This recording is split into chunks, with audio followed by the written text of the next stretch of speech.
શ્રી ગણેશાય નમઃ. જય શ્રી કૃષ્ણ. આજે આપણે દશામાની વ્રત કથા કહીશું. જો વિડીયો પસંદ આવે તો ચેનલને સબસ્ક્રાઇબ કરવાનું ભૂલતા નહીં, જેથી આગળના વિડીયો તમને મળી રહે. એક સુવર્ણ નગરીમાં રાણીએ તેના મહેલના ઝરૂખામાંથી જોયું તો શહેરની બહેનો કોઈ વ્રતની ઉજવણી કરતી હતી. રાણીને થયું કે આ વ્રત મારે પણ લેવું છે. રાણીએ રાજાને વાત કરી. રાજાએ અભિમાનથી કહ્યું, હે દેવી, આ બહેનો જે વ્રત કરે છે તે દશામાનું છે.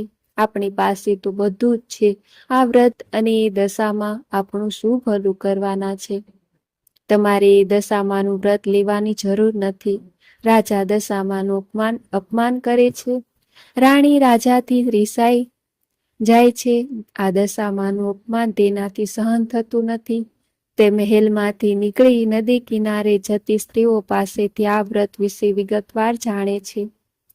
વ્રત કરતી બહેનોએ કહ્યું, અમે દશામાનું વ્રત કરીએ છીએ. આ વ્રતની વિધિ એવી છે કે સૂતરના 10 તાર લઈ 10 ગાંઠ વાળવી, ગાંઠે ગાંઠે કંકુના ચાંદલા કરવા, ત્યારબાદ સ્ત્રીએ આ વ્રત કરવું. દાસી જોડે રાણીએ રાજાને સંદેશો મોકલ્યો કે મારે આ વ્રત કરવું છે, પણ રાજા અભિમાનના ચકચૂર હતા. તેમણે આ વ્રતની ના પાડી. પૂર્ણ દશામાનું અપમાન કર્યું. તેથી દશામાના ક્રોધનો પાર ન રહ્યો.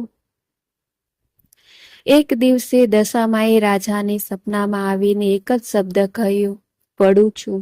બીજા દિવસે પાડોશી રાજા લશ્કર લઈને ચડી આવ્યો. જીવ બચાવવા રાજા તેની રાણી તથા 2 કુંવરોને લઈ જંગલમાં ભાગ્યો. ઘોર જંગલમાં રાજા રાણી પરિવાર સાથે દુઃખી થયા. રસ્તામાં એક વાવ આવી. ત્યાં રાજા પાણી લેવા ઉતર્યો. પાછળ 2 કુંવરો પણ ગયા. દશામાએ અદ્રશ્ય થઈ 2 કુંવરોને વાવમાં ખેંચી લીધા. રાજા સમજી ગયા કે ચોક્કસ દશામાનો આ કોપ છે. એ રાણીને આશ્વાસન આપતા સમજાવે છે કે જેને આપ્યા તેને જ લઈ લીધા, હવે એ જ આપશે. આગળ જતા રાજા રાણી અનેક દુઃખો સહન કરવા પડ્યા.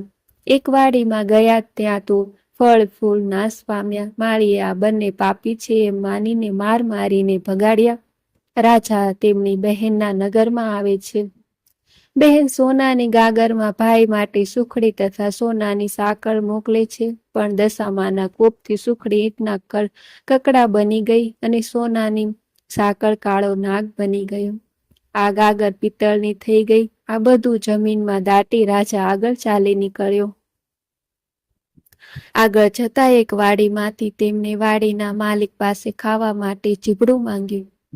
ખેડૂતને દયા કરીને એક ચીબડું આપ્યું. રાજાએ નક્કી કર્યું કે આગળ જઈને થોડો વિશ્રામ કર્યા પછી ચીબડું ખાવું અને ભૂખ સમાવવી. એ ગામના રાજાનો કુંવર 2 દિવસ પહેલા રીસાઈને ભાગી ગયો હતો. સિપાઈઓ કુંવરની શોધમાં નીકળ્યા હતા. દશામાના કોપના કારણે રાજાના હાથમાં જે ચીબડું હતું એ કુંવરનું માથું બની ગયું. કુંવરના માથા પર નજર પડતા સિપાઈઓએ દોડીને રાજાને પકડી લીધો. દોરડાથી બાંધીને લાતો મારવા નગરમાં લઈ ગયા.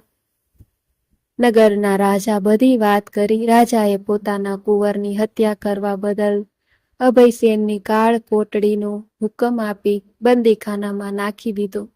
રાજા વગર વાકે કેદ થયો. તેની રાણી અનંગસેના પર દુઃખનો પહાડ તૂટી પડ્યો.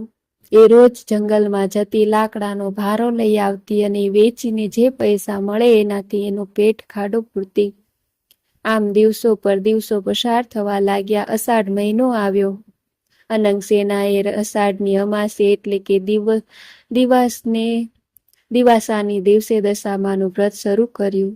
દશામાનું વ્રત 10 દિવસ નકોડા ઉપવાસ કર્યા અને માની ભક્તિ કરી. જે રાજાએ અભયસેનને કેદ કર્યો હતો તેમનો કુંવર હેમ ખેમ ઘરે પાછો આવ્યો.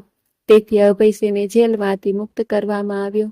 રાજા રાણી જંગલમાંથી ચાલતા ચાલતા આગળ નીકળ્યા. ત્યાં એક વાવ આવી. જોયું તો વાવના કાંઠે દશામાં વૃદ્ધ ડોશીના રૂપ ધારણ કરીને ઊભા છે. બંને કુંવરો એમની આંગળી પકડીને ઊભા છે. રાજા રાણી તરત માતાજીને ઓળખી ગયા. માના પગમાં પડી ગયા. દશામાએ અસલ સ્વરૂપમાં આવી દર્શન આપતા કહ્યું, હે રાજા, હવે તારું અભિમાન ઓગળી ગયું છે. લે તારા દીકરા, તું જે વાટે અહીંયા આવ્યો છે તે વાટે પાછો ફર. તમે જે સુખ માટે ઈચ્છા કરતા હતા તે સંઘળા સુખ મળશે. તમને તમારું રાજ્ય પાછું મળશે. રાજા રાણી બંને કુંવરો સાથે પોતાના રાજ્યમાં આવ્યા. પ્રજાના સાથથી પૂર્ણ રાજ્ય પાછું મેળવી સુખેથી રહેવા લાગ્યા. રાજા રાણીએ દશામાના આશીર્વાદ મેળવી કહ્યું, હે દશામા, જેવા અમને ફળ્યા તેમ તમારું વ્રત કરનાર સૌ કોઈને ફળજો.